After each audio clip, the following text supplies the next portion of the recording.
Your inspiration when you wrote Wiggy and Boa? What was my inspiration when I wrote Wiggy and Boa?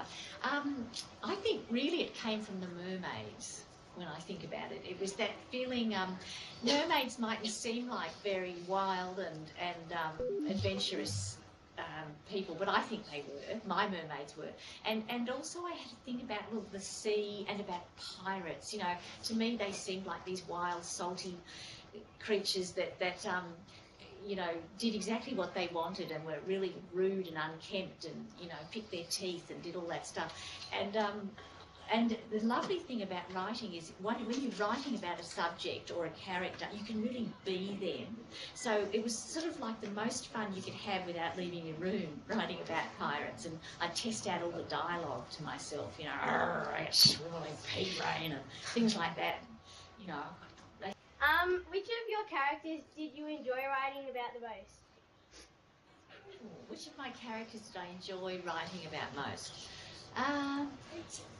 I did enjoy the pirates, and I enjoyed Horrendo for the same reason, I think. Horrendo was the polite boy who was on board ship with these very impolite pirates.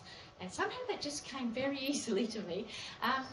But I always enjoy writing the Tashi stories too, because I suppose I like the baddies. It's really great fun writing baddies. Sometimes they're almost more interesting than the good ones because they can be kind of more foul and have aspects that sometimes feel a little bit more interesting. But I like the contrast of Tashi, who's pretty well always good and heroic. But I do like every now and then giving him a little bit of humanity in that, you know, he really doesn't want to have to get up and trudge for a whole day and night to the giant's castle where he could very well be eaten. You know, sometimes I make him complain a little bit and you know, I rather enjoy that too. Would you recommend your book to children and adults? Would I recommend my book to children and adults? Oh. Well, absolutely. I think everyone should read them. There are some, you know, I do hope that, particularly, I suppose, with the younger books too, I hope adults enjoy them while they're reading them, perhaps to the younger children.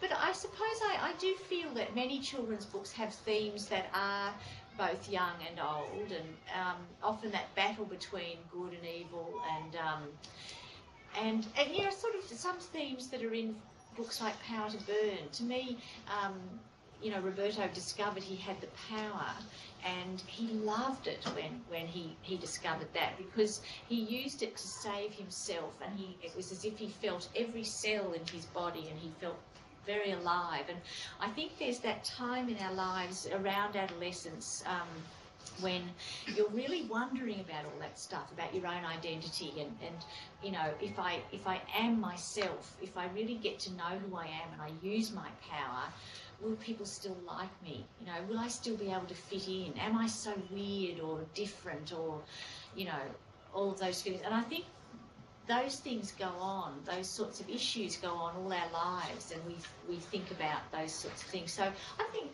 yes, children's books can often be relevant to adults. I go back and read Anne of Green Gables quite often. Do you have any other author friends? If so, please name one. I do have other author friends, not many, but particularly Morris Gleitzman. And I really love being friends with him because I get this very special privilege. In the last few years, each time he has a new book, which I have to say is very often, so often I'm a bit jealous, because he can write a novel in a couple of months, which, you know, I find amazing. But anyway, before he sits down to really plan it out, often we meet and have lunch together, and he sits back and he says, "I'm going to tell you a story," and he tells me the story of the novel. And apparently it works for him because by saying it out loud, he often thinks through things, and it certainly works for me because I get to hear this fabulous story. So only just recently, I won't reveal the details, but recently we had a lunch like that, and he was telling me about his next book, which I hope he's overseas at the moment, but I hope he gets back and writes it very quickly because I think it'll be fabulous. Just like to say a big thank you to Dymocks Literacy Foundation for bringing us another great author online, and I'd like to thank the team here for bringing us all these students from all over the state, and the fantastic people in the studio who've been so good. And it's easy to be good though, isn't it, when you listen to something that's so interesting.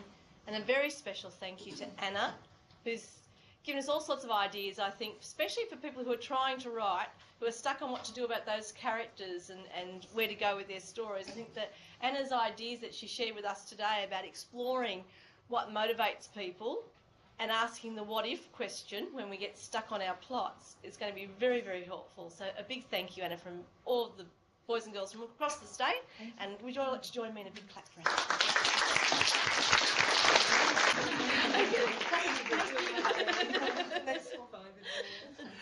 Thank you very much.